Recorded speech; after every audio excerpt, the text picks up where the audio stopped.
అక్కినేని నాగచైతన్య తన తండ్రి బాటలోనే నడుస్తున్నారు. ఓవైపు సినిమాల్లో నటిస్తూనే మరోవైపు వ్యాపార రంగంలో రాణిస్తున్నారు. చైతు ఇప్పటికే ఫుడ్ బిజినెస్లో అడుగుపెట్టిన విషయం తెలిసిందే. కొన్నేళ్ల క్రితం హైదరాబాద్లో షోయూ పేరుతో ఒక క్లౌడ్ కిచెన్ రెస్టారెంట్ ప్రారంభించారు. అది సక్సెస్ఫుల్గా నడుస్తుండటంతో ఇటీవలే స్కూజీ పేరుతో మరో కొత్త రెస్టారెంట్ ఓపెన్ చేశారు. ఈ నేపథ్యంలో తాజాగా చైతు ఓ ఫుడ్ బ్లాగర్ చేసిన ఇంటర్వ్యూలో పాల్గొన్నారు. నాగచైతన్య ఫుడ్ బిజినెస్ సినిమా సంగతులతో ఫన్నీగా సాగిన ఈ ఇంటర్వ్యూ ఆకట్టుకుంటోంది. ఇందులో రోజుకు 20 గంటలు కష్టపడతారా అని అడగ్గా 20 గంటలు రిలాక్స్ అవుతా 4 గంటలు పనిచేస్తా అని చైతు సరదాగా సమాధానమిచ్చారు. చైతుకి కార్లు అంటే చాలా ఇష్టమనే విషయం తెలిసిందే. ఆయన దగ్గర ఎన్నో లగ్జరీ కార్లు ఉన్నాయి. అయితే ఎన్ని ఉన్నాయనే ప్రశ్నకు చైతన్య సమాధానం చెప్పలేదు. కస్టమర్లకు మంచి టేస్టీ ఫుడ్ అందించడమే తమ టార్గెట్ అని చెప్పిన ఈ సందర్భంగా జూనియర్ ఎన్టీఆర్ గురించి మాట్లాడారు. దేవరా మూవీ ప్రమోషన్స్లో భాగంగా ఇటీవల జపాన్కు వెళ్లిన ఎన్టీఆర్ జపనీస్ ఫుడ్ షూసీ కోసం హైదరాబాద్లో షోయూ అనే రెస్టారెంట్ను రికమెండ్ చేస్తాను. మై డియర్ ఫ్రెండ్, నా కో యాక్టర్ నాగ చైతన్య నా రెస్టారెంట్ ఓనర్. ఇండియాలోనే బెస్ట్ జపనీస్ ఫుడ్ అక్కడ దొరుకుతుంది.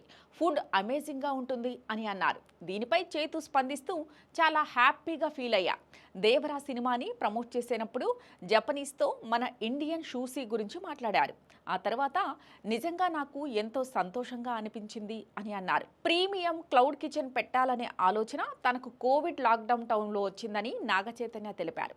ఆ ఆలోచన నుంచి ఈ రెస్టారెంట్ పుట్టిందని, ప్రస్తుతం సక్సెస్ఫుల్గా నడుస్తోందని చెప్పారు. తండేల్ సక్సెస్ గురించి మాట్లాడుతూ చాలా మంచి రిలీఫ్ ఇచ్చిందని, ఎంతో ఆనందంగా ఉన్నానని అన్నారు. కథ విన్నప్పటి నుంచి ఎంతో ఎగ్జైటింగ్గా ఉన్నా. ఆ స్టోరీలో ఎంతో మ్యాటర్ ఉంది. పర్సనల్గా నాకు లవ్ స్టోరీలు అంటే బాగా ఇష్టం. అందులోనూ రియల్ ఇన్సిడెంట్ బేస్ చేసుకుని రాసిన కథ. ఫిషర్ మ్యాన్ రోల్ ఇంతకు ముందు ఎప్పుడూ చేయలేదు. సినిమా రిలీజ్ అయ్యాక అందరూ క్లైమాక్స్ గురించి మాట్లాడుకున్నారు అన్నారు. నాగ చైతన్య ప్రస్తుతం కార్తిక్ దండు దర్శకత్వంలో NC24 మూవీలో నటిస్తున్నారు. ఇదొక మైథలాజికల్ థ్రిల్లర్ అని, భారీ VFX వర్క్తో రూపొందించనున్నామని చైతు చెప్పారు. తన 15 ఏళ్ల కెరీర్లో ఇంత స్పాన్ ఉన్న సినిమా చేయలేదని, ఒక కంప్లీట్ అడ్వెంచర్ ట్రెజర్ హంటింగ్ జోన్లో ఉంటుందని తెలిపారు. శ్రీ వెంకటేశ్వర సినీ చిత్ర సుకుమార్ రైటింగ్స్ బ్యానర్లో భారీ బడ్జెట్తో ఈ చిత్రం తెరకెక్కుతోంది. దీనికి వృషకర్మ అనే ఇంట్రెస్టింగ్ టైటిల్ ఫిక్స్ చేసినట్లు తెలుస్తోంది. ఇందులో మీనాక్షి చౌదరి హీరోయిన్గా నటిస్తోంది.